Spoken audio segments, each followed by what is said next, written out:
So yun boss, ano yung project natin? Yung Sus.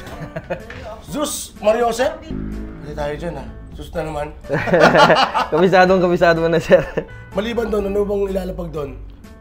Gusto ko sana sir, yung geometry yata to, yung mga ganito. Geometric? Yung paligid lang ni Jesus, imbis na bilog, imbis na ganito.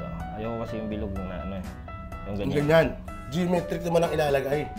Bigyan mo pa ako ng mga hint na gusto mo. Katulad nun, di ba? Sabi ka nun. Bala ko, pagka halimbawa pina-full sleeve ko, geometric. May geometric yung okay. May abang ka na. Para pagka gusto ko rin kasi masama sa So, okay tayo? Mag-i-edit ako ng design. Tingnan mo, sir, ha? Okay, sige. Okay, good. Thank you. Bis ka usap. Good day mga pade at panibagong araw na naman. Ang project po natin dito mga boss ay half sleeve na black and gray. Bali custom design po ang gagawin natin dito mga boss. At hulaan nyo kung sino na naman po ang gagawin natin. Narinig nyo naman po sa video mga boss. Nagbabalik na naman po si Zeus. Ito si Zeus Mariosep talaga mga bossing. Pero mga boss, hindi naman tayo alam yun, nagsasawang gawin tong si Zeus Para hindi ka manawa dito mga boss, ang gagawin natin is syempre, kailangan baguhin ng baguhin. Kumbaga kung meron pa tayong igaganda pa sa mga unang nagawa natin, ay gagawin natin yun. So dito mga boss, kung mapapansin nyo, ibang mukha na ng Zeus yung ginagawa natin. Gawa nga ng medyo nakocommon na tayo doon sa madalas na ginagamit. Ito yung statue mga boss, yung bato siya.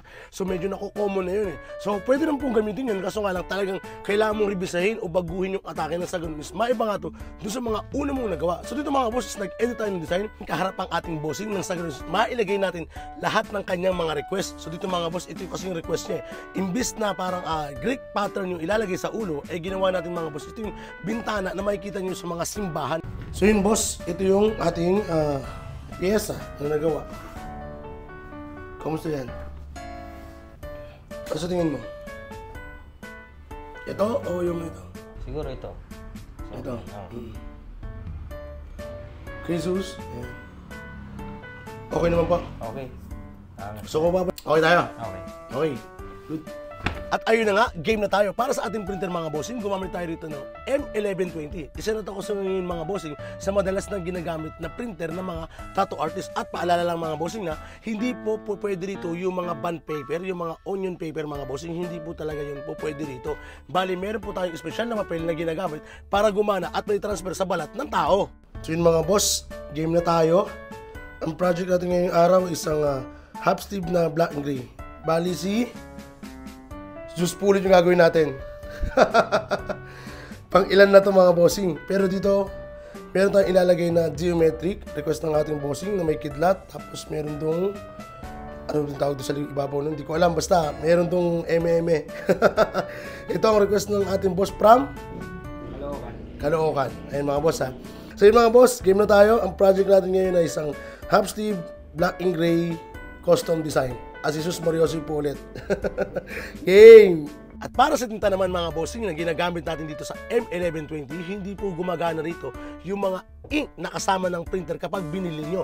Ngayon mga bossing, kung decided na kayo gumamit ng M1120 para sa pagtatattoo mga boss, is meron po kayong dapat bibilihing tinta. Yes mga bossing, bali mapapanood nyo po sa ating YouTube mga boss na tinakil ko na po itong M1120. Nabanggit ko lamang ito ngayon mga boss kasi meron pa rin po nagtatanong kung ano ba yung ginagamit kong printer sa paggawa ng design o sa paggawa ng stencil ng ating mga tattoo mga bossing. So dito mga bossing, iba po talaga yung papel na gagamitin natin at iba rin po yung tintang gagamitin natin.